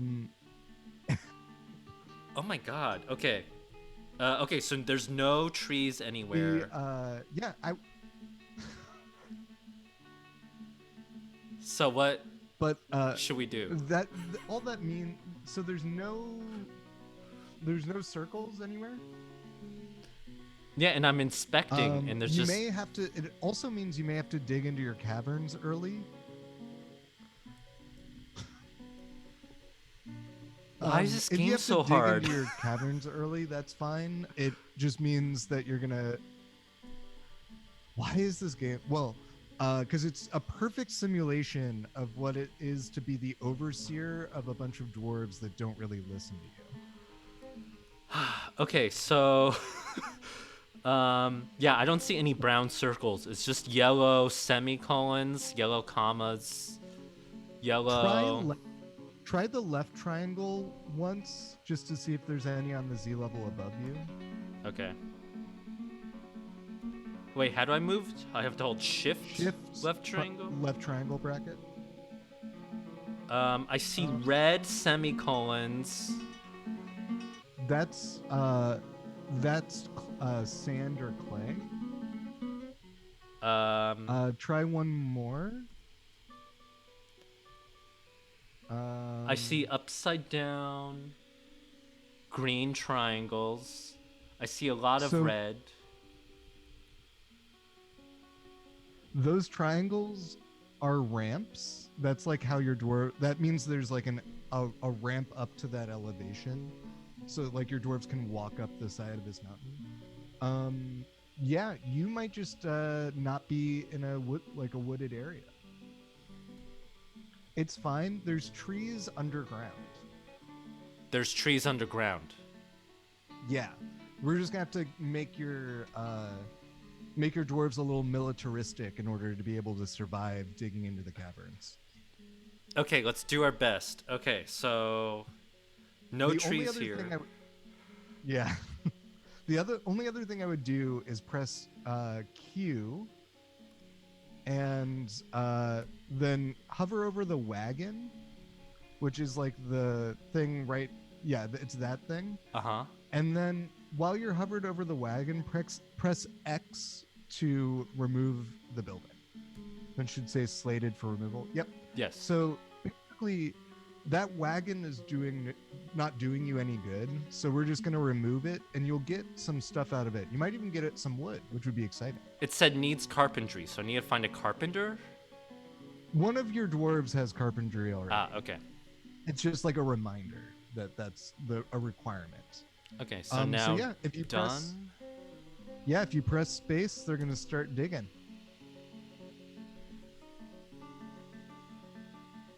So the dwarves that have picks are digging into the side of the wall for you, and then the other ones have taken it apart. Taken the wagon apart.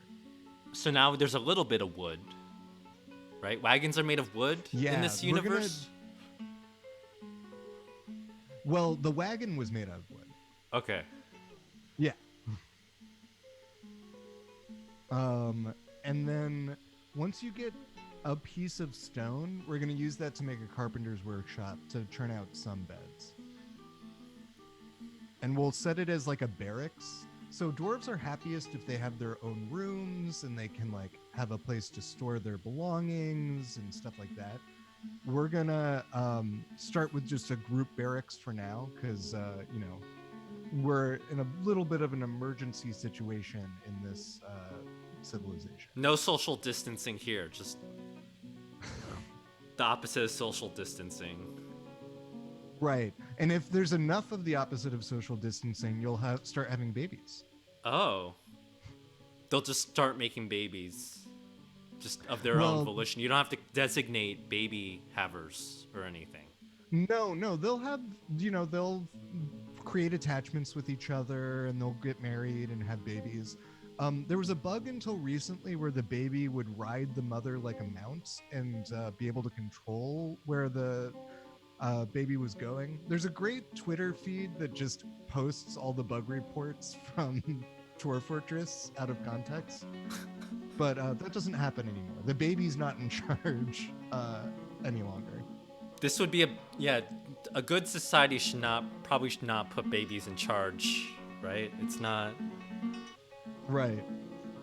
They don't have desires yet. They don't have fully formed. Okay, so we're watching them dig out this fortress, right? Yeah. You have a little H there. I bet that's the horse that was digging your wagon. If you press A, you'll see some announcements. I just want to see. You've struck some hematite. We've struck lignite. We've struck kaolinite and turquoise. Oh, I know what turquoise is. Yeah. Hematite is a type.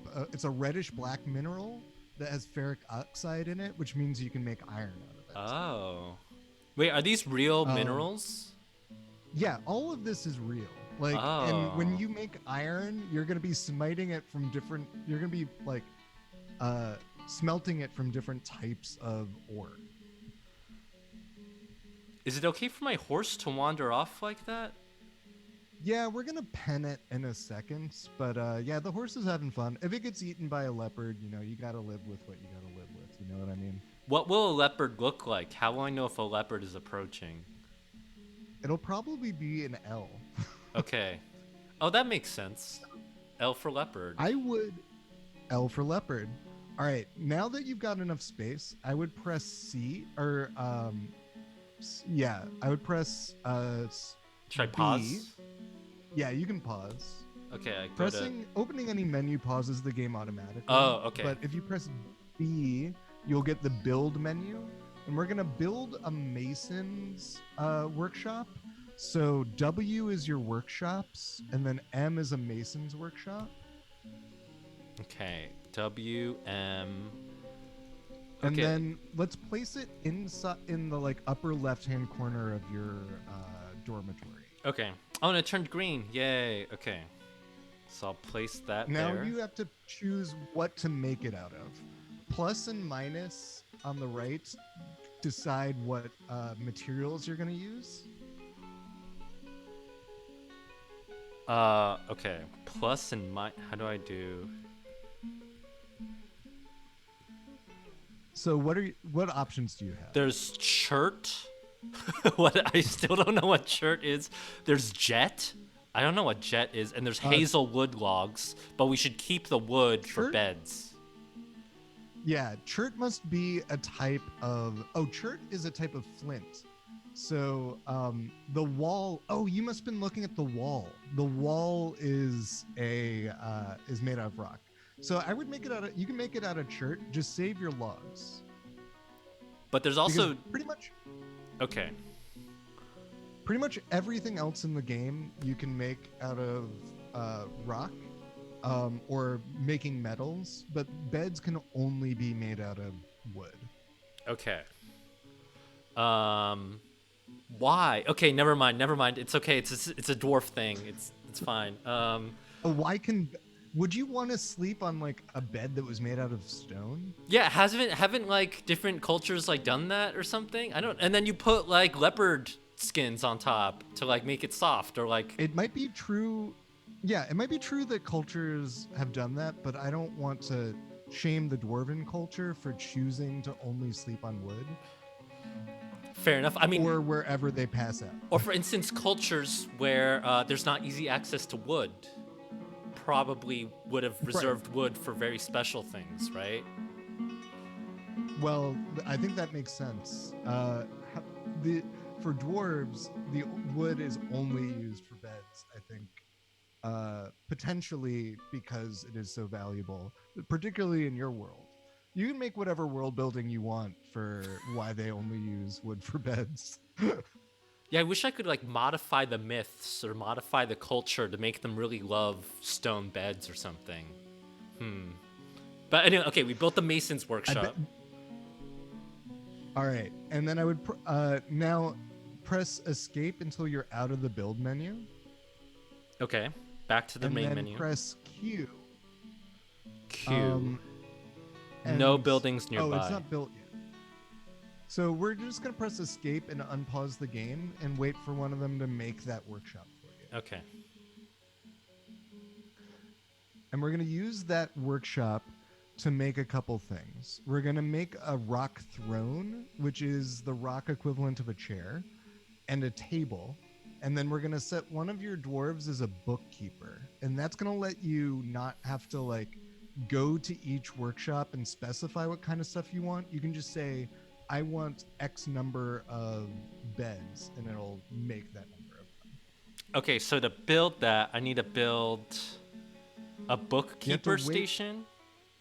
No, you have to assign one of your dwarves to be a bookkeeper, and then you have to give them a chair and a table, so they have somewhere. Why can't they just do it on the floor? Why do they? These are very picky dwarves, I think. Look, I understand that you think it's fine to have your workers just setting up on a rough-hewn stone floor and start working. But dwarves like have a really strong union, and they need a table and a chair if they're going to be doing work. This is Seattle. There's no I support unions that. here. It's done. It's Amazon town. That's fair. Okay, is So the it looks workshop like done? It looks like it is. If you press Q and try to hover over it.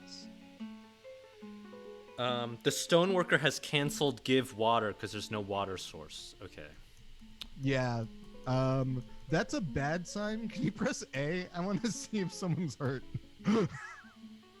No, it just try says pressing. no water source. Press Z, Uh-huh. and then that'll give you like a breakdown of everybody. Oh, actually, an easier way to look at it is going to be to press N. No, sorry. Yeah, if you press Z, what's your population? Oh, okay. It's still 7? Still 7. Okay, so no one's good. dead yet. That's good. No, but I think one of your people might be hurt. If you press U, if you get out of this menu and okay. then press U, it's hard to. And then look at others. There's a What else fish is cleaner. around? Why do I have a fish cleaner? There's nowhere to fish. Okay. Others. There's 6 raven. There's 7 ravens. What? What is this game? Okay. Well, there's Raven somewhere around. Okay, good. Maybe one of them is just trying to give water to your horse. Usually water is only given to animals or injured dwarves.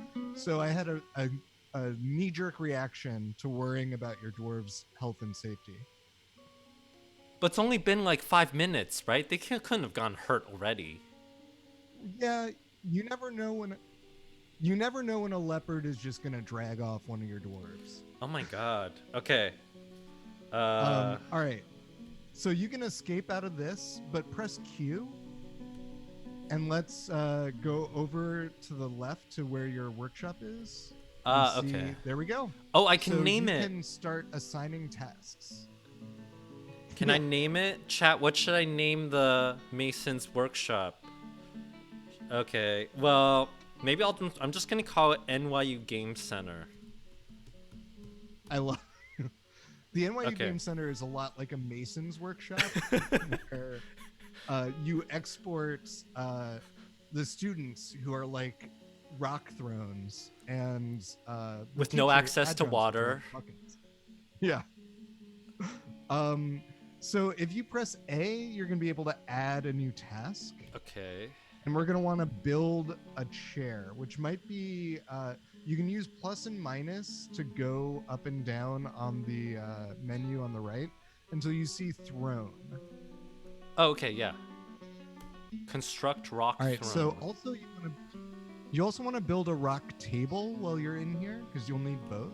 Where should the throne and table go? Well, this is just making the throne and table. Once they're made, we're going to use the build menu to build them into the Oh, okay.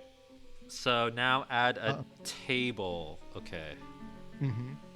Not a slab. What's the difference between a slab and a table? A slab is how you memorialize dead dwarves, and if you don't memorialize dead dwarves, they haunt you. Okay, I'm speechless. Okay, I'm building a table now. Okay. Yeah, it's why having engravers is really important, because you can have an engraver engrave a rock slab in memorial of a dwarf. That's what happens. So if you can find the dwarves' remains, you can bury the dwarves' remains, which has the same effect. But if the dwarf like falls into a pool of lava or is like dragged off and eaten, or if it dies in a room that you have blockaded off because there's a vampire in it or something like that, and you can't get the dwarf's body, you have to memorialize them with the slab. Otherwise, the soul will haunt you. Okay, makes sense. I'm getting it. Yeah, you'll have a little poltergeist, which can also be fun. All right, So the other now that since we're building stuff, let's also build a carpenter's workshop, which will allow us to make beds.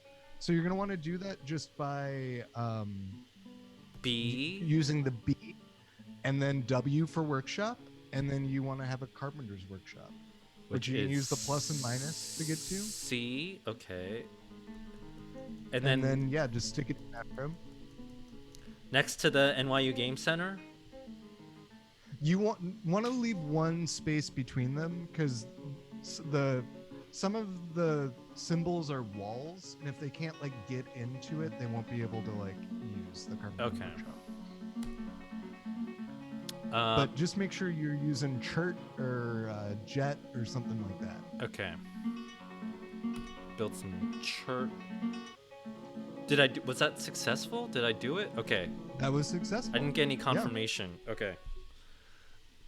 There's the slight change in the symbols where you placed it, which is like there's probably a backslash there. Okay. Resume simulation. Yeah, you can resume it. Yeah. You'll start like being able to see the matrix eventually, but if people in the chat aren't interested in Dwarf Fortress and want to play themselves, you can also use tile sets, which like replace all these ASCII characters with like little tiny graphics, which make it much easier. Oh, should I have done that? Should I have gotten a tile set? You can if you want. I mean, like, I think I have only played, as we talked about, like 10,000 hours of this game over the last 15 years. So like, when I look at it, I see what it's supposed to represent, but I don't advise that for anybody. Okay, so is it done? Maybe I'm gonna go check to see if the... Yeah. Okay, it looks like it's done. So add a bed making task and like also see how many pieces of wood you have. And it'll just make a bed. So you don't have to worry about how many pieces you have. Just make like 3 beds if you can. Okay. And we're gonna put them in this room. And then also hover over the mason's workshop. Okay, you've made your throne and chair. So now we need to build the throne and chair, maybe in like the bottom left of that room or just somewhere in that room next to each other. Okay, so go to B. Mm-hmm. And then throne. Where's throne? Might be C for chair. Or seat? C for seat? Oh no. C, like Charlie. Yeah, C for seat, it says right here. Oh, seat. Oh, okay. Chair or throne placement. Okay. Seat is the superset that contains all chairs and thrones, I guess. Right. Where should it go? Should it oversee the traders walking in? I like that. Well, this is good. You just want it to be somewhere that your dwarf can get to easily, because it's going to want to keep a book for you of like all the items you have, and so it's going to be going there a lot. Oh, okay. And so you want maybe to make sure it's inside. So maybe next to the NYU Game Center would be a good place. That makes sense to me. Okay. We can call this Frank Lantz's office. Okay, here's Frank Lantz's office. I have 1 jet throne. Okay, that's good. Mm-hmm. And then the table is probably T. Okay. Yeah, table. And just put that next to it. Does it have to be in front? No, does it have a rotation? It doesn't have facing. No, there's no facing in this Okay. game. I'm going to put it in the corner. Well, there is facing for like bridges retracting and stuff like that, but like there is no orientation really of that. So now press Z press U and figure out which one is digging, or find something that someone who has no job. How about they all have jobs. One is a fisher dwarf, though. Can I give them a better job? Oh, yeah. On the right, it says that they have like they're not doing anything. Oh, okay. So we're gonna make your Fisher the manager. Oh, So it's a big promotion. What? Should we Well, be selecting them more carefully though? Like what are their qualifications for being a manager? my only qualification at the moment is that they're not already your miner, or your carpenter. It seems like your expedition leader doesn't have a job, and it's likely that the expedition leader has like conversational skills, but we'll see. Okay. So okay, I'll make them a So- manager. A manager is required to Oh. coordinate work orders. Yeah, if you escape out of this, and then go to the N screen, N stands for nobles. And one of the nobles is we're gonna set a manager and a bookkeeper who's gonna be the same person.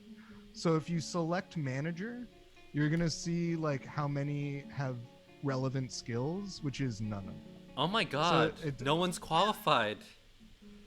But they get better at managing tasks as they do it, so whoever you pick will become really good at it. Okay, well let's go with the Fisher Dwarf. And Alright. is also the bookkeeper. And so on the right, you can see that it has this like require thing next to it in red. That if you press enter on it, it's going to tell you what it needs. It needs probably an office. It needs a And we're gonna do meager this by office. And that chair and table represent a meager office. So if you go back to the there and you press Q and hover over the table and chair, we're Okay. going to assign them both to your Fisher Dwarf. Oh, it's waiting for construction still. Oh, okay. We'll wait until it's built.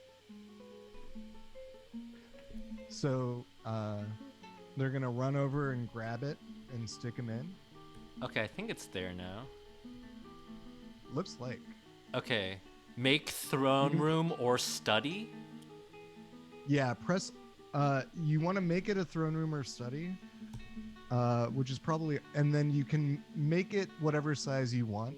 We're probably going to end up changing this, so you don't need to worry about making it bigger or smaller. Oh, okay. The size determines how nice it is, but meager is like the lowest level, so it doesn't super matter. Oh, okay. I'll give Frank Lantz that office in the corner. Okay, so now I have to assign the chair? Yeah, so you press A and then select the Fisher Dwarf so that he knows he's allowed to use it as an office. Oh, the manager, not the Fisher Dwarf anymore. Oh, they're a noble now. And then you can do the same thing with the table. Okay. Nobles that are other than being a manager and a bookkeeper, like actual nobles can become really annoying. They can make export requirements. They can be like, you're not allowed to sell toy boxes anymore. And they can say like, I need 1,000 beehives or I'm going to throw a fit. Wait, so And the they'll like problem with- fight you? Well, no, they'll like issue orders, and if you don't make it happen for them, they might start throwing a fit in your fortress, which is a problem because if you have like a tantrum spiral, then you're gonna lose your What's a tantrum? all your dwarves will spiral. Well, so when dwarves are unhappy, they will throw a tantrum, and they might break stuff. They might throw stuff. They might punch the person that's nearest to them. And when a dwarf throws something or breaks something or punches somebody, they make other dwarves a little unhappy. And when those dwarves are unhappy, they might break something or throw something or punch whoever's near them. And if that happens enough, you can just have this like cyclone of angry dwarves all throwing and breaking everything and hitting each other, and never able to stop throwing stuff and breaking stuff and being unhappy. And that's just a lost fort. You gotta like pack up at that point. Sounds realistic. Yeah. Did you assign the table to them as Oh. well? I couldn't. I think you need it said Q. it said it's a dining room. I can only put it in a dining room. Oh, well then maybe its presence is fine. Let's see if you get out of this menu and then press N, you can see if they still require stuff. Nope. They're happy. Okay, so that's their So- office. They're happy with their work conditions.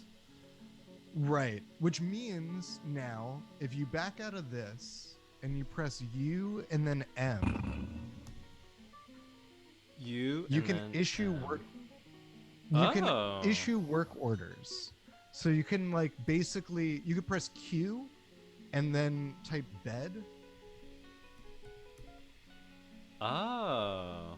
Now you can just say make 3 beds. Didn't I already tell them to make 3 beds? Well, now they'll make more if they have more wood, or you'll get an announcement saying that they've run out of wood. It says no link to shop. That's fine. Oh. You can say that you want it to only be made at a certain carpenter's workshop, which is important. And then like you can say, oh, this workshop's only allowed to use walnut wood, for example, if you wanted to make all of your beds out of walnut, for example. But we don't care about that. We're just trying to get this civilization started. Okay. Okay, so I'll back out of this. Yeah. And then... Okay. The last thing I would say before is that you should use P to... we're going to make a stockpile. Okay, so custom stockpile? Mm-hmm. And we're just going to, if you press C and then T, we're just going to press enable everything in the stockpile except for corpses and refuse. Oh, allow all? And you can do that. So you want to use E to, enable all of them except for corpse, and then D to not enable corpses and refuse, because corpses and refuse leave off like a miasma when they're underground, and it makes your dwarves unhappy to see corpses and garbage. They don't want to like sleep next to garbage and dead bodies. Okay, that makes sense. I know, they're weird. What is this fantasy culture? Okay. You can press escape to get out of this, and then we want to paint the inside room that you've made to be your stockpile with this. Okay. So enter, and then it'll let me do that. Okay. Perfect. So now your dwarves are going to bring in all this stuff from the deconstructed wagon. The last thing you want to do is say to make a rock door using Q, and then M. Sorry, that's not. Yeah, is that right? No. Q. M. No. U. Sorry. U as in eunuch, and then M. Wait. You. And then wait. You or you? wait. Eunuch. Mariachi. Oh wait, no. Eunuch starts with eunuch an E. Starts with an it? E. Unique. Okay. Unique. Mariachi. Manager. Yeah, and then Quaternion. And then search for and then door. Rock door. Yeah. Okay. And then we want to make one of those. And once we've built that, we've made a safe environment for your dwarves. Ooh. So you can escape. Okay, the rock door's ready. Okay. Or well, it's in as an order. So now the mason has to go to the mason's workshop and make it, essentially. Woodworker cancels construct bed, needs logs. Yep, that means that we had 3 logs and we used them all. So you can use B and then B to build those beds into your barracks. Okay. Where should they go? What's the best bed placement? Next to Frank Lantz's office, or next to the furniture maker? In my experience, everyone slept in 829, right? So what's the I didn't know about this. What? What the heck? Okay. Okay, so 829 will be in this corner? Sure. They'll have better sleep if we eventually move those. We're going to move those workshops out at some point so that they don't get disturbed while they're resting. Wait, it simulates that? Like it'll be too noisy in the workshop and then they can't sleep? Yeah. Wow. Yeah. Okay. And if like dwarves like are walking past them too often, so eventually we'll put a door on this room and it'll be like nicer. But once you've built the beds, just make sure you press Q to select them and then set it to be a place that they can sleep, because otherwise they won't know. Okay, so I have to go to Q. Wait, I have to go back. Oh, oops. Q.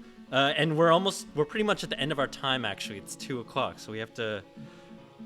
Wait, they have to be built, up. though. Okay. Oh, it has to be built. And I think really the last thing that we want to do is if we assign that bed as a dormitory, one of the beds is a dormitory. And if we assign the and make we build bedroom. The door, yeah. And then you want to say that it is a dormitory. Okay. Or yeah. Okay, done. And then our last press task is B and then D, which is going to build the door, and put it on that one square right here, the front of the one square hallway. Yep. Okay. There we go. You have now made the dwarves can shut that door firmly, and once they do that, nothing can get in. You've made beds so that they can sleep. The biggest issue remaining is that you have to make a still and figure out how to distill liquor. Otherwise, those dwarves are going to perish. Oh my god. But this is the beginning of a fortress. You've done the everything that's required. Okay, that just took an hour, but we're getting there. We're getting there. Okay, well, unfortunately, we do have to end now just because it is around 2:00. So thank you so much, Jack, for teaching us how to play the first hour of many hours, probably, of Dwarf Fortress. We'll go ahead and I guess cut.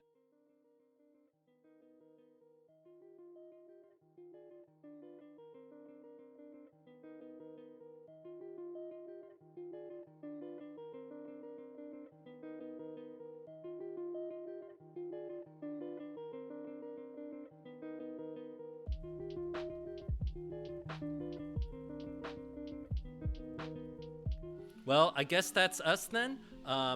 Thanks everyone for tuning in and hanging out. Hope it was fun. Hopefully you can join us again, Jack, at some other point. Of course, I'd love to. All right. Well, I think it would be great if we could make a simulated game center. I mean, we'll see. We'll see what happens with dwarves. We'll see. Right. We'll see how much liquor we can get into the students of this Dwarf NYU Game Center. Okay, thank you everyone for tuning in. Have a good rest of your day. Stay safe. Bye.